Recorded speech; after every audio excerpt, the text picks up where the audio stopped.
with lions, and all of a sudden, we saw some vultures dropping down. A number of Democratic leaders apologizing or reversing course after multiple occurrences of do as I say, not as I do. They have been caught not following their own coronavirus guidelines. And this is quite a disturbing scene, and not something you see too often. We've got a hyena feeding on a hyena. In San Francisco, Mayor London Breed facing backlash after it was revealed that she attended a birthday party last month at the French Laundry, the famed and exclusive Napa Valley restaurant, with 7 other people at her table. The mayor's office says it was an open-air table, which seems like semantics since it was a partially enclosed room complete with a ceiling and chandelier, according to the San Francisco Chronicle. And when this party happened, such gatherings were discouraged by statewide guidelines, even if indoor dining was permitted in Napa County. The mayor had traveled to the dinner outside of her own city, which was on the verge of entering its red tier, the second most restrictive for the state. And yesterday, Breed warned that San Francisco may close all outdoor dining because the restrictions have not been working. We have to continue to do our part to distance ourselves from one another and to limit our activities. We are in trouble. And we are sounding the alarm, as I said before. So that's going to mean some real challenging months ahead. Now, the restaurant has been quite the draw for Democratic officials defying the spirit, if not the letter, of the very regulations they're telling their constituents to follow. Of course, we're here to observe, not to interfere. The day before Breed's dinner at the French Laundry, Governor Gavin Newsom also attended a party there with at least a dozen other people from different households. He later apologized for it. The spirit of what I'm preaching all the time was contradicted, and I got to own that. And so I want to apologize to you because I need to preach and practice, not just preach.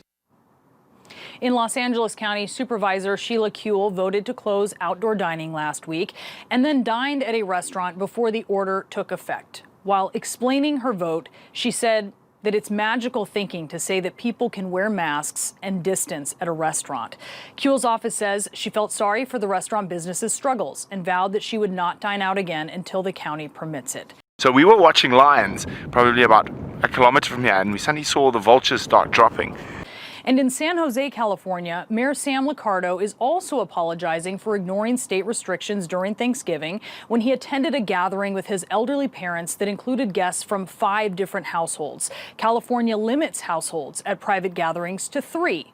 Before his large Thanksgiving dinner, Mayor Liccardo had tweeted this guidance, quote, "Cancel the big gatherings this year and focus on keeping each other safe."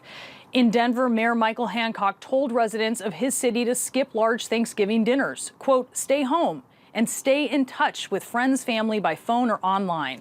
He sent that tweet, and then he promptly appeared at the Denver airport and flew to Mississippi to spend the holiday with his wife and daughter. The mayor's office confirming his travels, and Hancock later releasing a statement asking his city for forgiveness. He said this, quote, "I apologize to the residents of Denver who see my decision as conflicting with the guidance to stay at home for all but essential travel. I made my decision as a husband and father, and for those who are angry and disappointed, I humbly ask you to forgive decisions that are born of my heart and not my head." Now, he apologized to the residents who saw his decision as conflicting with guidance. But to be clear, this isn't a matter of interpretation. He did the exact opposite of what he told everyone else to do. So we came to investigate, and we found this, and this is quite gory. I'm trying to see if I can see any big bite marks on that. And in New York, Governor Andrew Cuomo last week told a local radio host that his Thanksgiving would include his 89-year-old mother. My mom is going to come up, and 2 of my girls is the current plan. But the plans change. Then in the very same interview, Cuomo told New Yorkers that this couldn't be a typical Thanksgiving for them, that they shouldn't have friends and family gathering.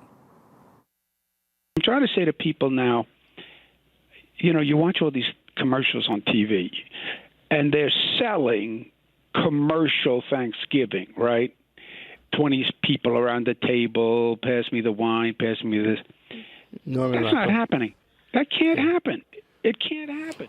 Now, the backlash was quick. Cuomo suddenly changed his plans. One of the governor's advisors telling CNN that the next day, Cuomo would now be working on the holiday. The past few weeks brought into relief a pattern of leaders failing to lead by example, asking Americans to make sacrifices that they themselves are unwilling to make, and appearing sorry only when they're caught. And I know this might be quite disturbing, but this is a predator's life. It's eat or be eaten. Trust is built slowly, but it evaporates faster than reservations at a fancy restaurant. A lot of these leaders, they are looking across the aisle to blame Republicans who aren't taking mask wearing seriously. But maybe it's time they also look in the mirror and ask themselves if that amuse-bouche was really worth it. Now, a lot of people might consider this quite gross and stuff, but you must remember protein is protein. Well, if you want to find out what's happening in the middle of the African bush, join us on Safari Live. Subscribe here, and then when you see the bell, click on it, and it'll let you know when we're going to bring you the wonders of Africa live.